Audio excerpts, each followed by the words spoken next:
Kende kolobela nzela o babengi chemin de la passion Papa Simon Kimbangu oyo lancement na yango ezwamisamaki na mokolo ya samedi 31 juillet 2021 na Pete epai ya coordonnateur Matusi Divanza Jean-Paul liboso ya honorable député provincial Bungalo Zwani Kibeni nzela oyo ezali likanisi pe bilaka oyo etikamisamaki epai ya Papa Simon Kimbangu misala ezali kosalema chaque mercredi mokolo ya mercredi 17 août 2021 ezali troisième mercredi ya continuer misala oyo tozali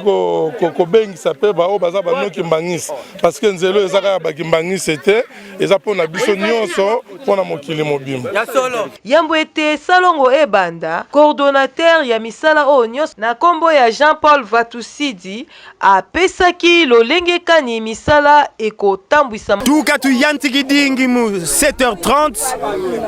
tufeti manisila kuna kinkenge ikuna tumanisila unu ovo tulweki kuna kinkenge si twakale mvovo avant beto bakulu twa mwangana ezali troisième mercredi ya continuer misala oyo tokoyebete misala ebandaki na niveau ya village oyo babengi Boko kokoba na village Pemba pe continuer kino na village babengi Kimana ezwamisami na 17 km de Mbanza-Ngungu na yango pasteur territorial na kombo ya Papa Tanda Fwaulu ye atondisamaki na esengo komona plus ou moins 3000 personnes ba volontaire pe bana ya kimbangiste basanganaki pona kotambwisa misala oyo kisala mutu masala makina mbote je crois ben tadi disa calculer par rapport à mercredi bantu baisa mercredi par rapport unu unde ka besidi moyo kutanga yeba fond kutanga besidi sala mutu masala makina très bien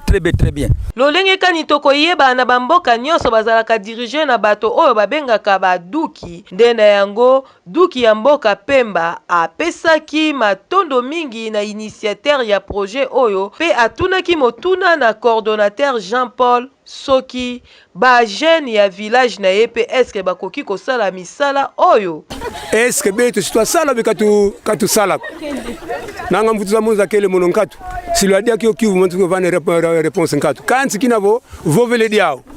donc mwene vona lusiku msudo za ko ba jeune lunna toyoka réponse ya coordonnateur Vatusidi kisalu kiki totasala